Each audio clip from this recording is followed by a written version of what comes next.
J'ai comme projet de revisiter les photos des albums familiaux. Et donc ici, je vais vous présenter un petit crayonné rapide, hein. J'ai accéléré énormément la vidéo, j'ai même coupé pas mal de passages, juste pour que vous voyez un petit peu comment je m'y prends pour croquer les personnages. Ensuite, je la passerai à la gouache. Alors, il y a tous les personnages qui sont sur l'image sont évidemment de la famille, ma maman, là, je suis occupée à dessiner. À côté, très peu présent sur la photo et donc très peu présent sur le dessin, mon papa.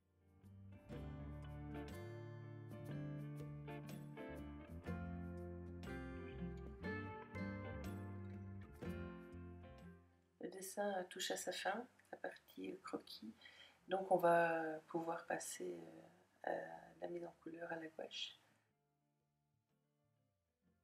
Quand je peins à la gouache, soit je commence par les ombres, soit par les parties claires et je rajoute les ombres par après, ou les tons moyens et je rajoute les éclats de lumière et les ombres.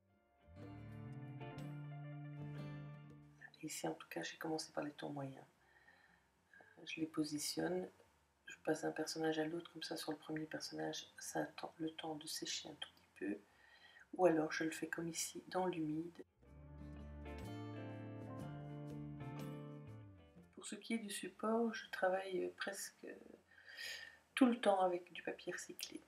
Ici entre autres c'est du papier craft d'emballage. J'aime la manière dont ce papier a déjà vécu. Cette trace, c'est son côté chiffonné.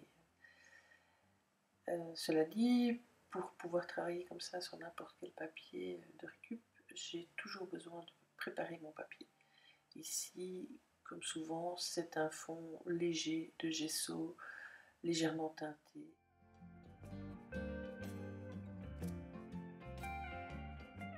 Ces apprêts légèrement teintés, en fait, me permettent de travailler un peu comme certains peintres sur une primature. La primature, c'est quoi? Ça vaudrait peut-être une vidéo à elle toute seule. C'est un fond qui va permettre en fait de venir influencer les couleurs qu'on va mettre par-dessus. Toute l'ambiance en fait, globale d'une peinture peut être influencée par la primature, donc la sous-couche colorée. Pour les couleurs chères, j'ai utilisé le Linel ocre rose. Pour la blouse ici de ma maman, j'ai utilisé un cobalt clair, turquoise cobalt clair de chez Winsor & Newton. On a un rouge Winsor & Newton toujours dans les cheveux. Souvent quand on a l'impression que j'utilise du noir, j'utilise rarement du noir. C'est plus souvent un mélange de sépia et d'un bleu ou pour le foncer encore plus.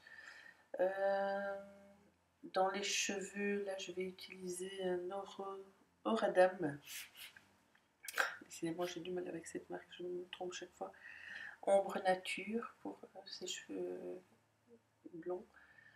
Les bleus des robes, ainsi que dans les ombres de la chair, j'utilise un mélange, en fait, toujours Oradam, cobalt et blanc. Donc, si ton foncé, idem, toujours un peu de sépia et autre chose. Les gris, toujours un mélange blanc plus plusieurs couleurs primaires pour obtenir les gris colorés qui m'intéressent. Sur cette partie de la vidéo, on peut se rendre compte de ma manière de mélanger mes couleurs directement sur le papier. Donc en fait je joue. Parfois je prépare ma couleur dans ma palette et je la pose telle qu'elle. Puis à d'autres moments, en fait, je pose une couleur et puis en venant mettre des petites touches par-dessus d'une autre couleur et en fondant les couleurs les unes dans les autres, j'en crée une nouvelle.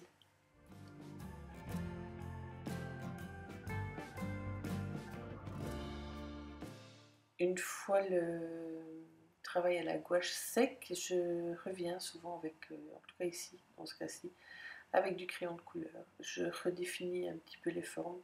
Je travaille assez petit avec des pinceaux très très fins, il y a plusieurs détails et donc parfois je déborde un petit peu avec la gouache et j'ai pas envie au moment où je suis avec la gouache de chipoter.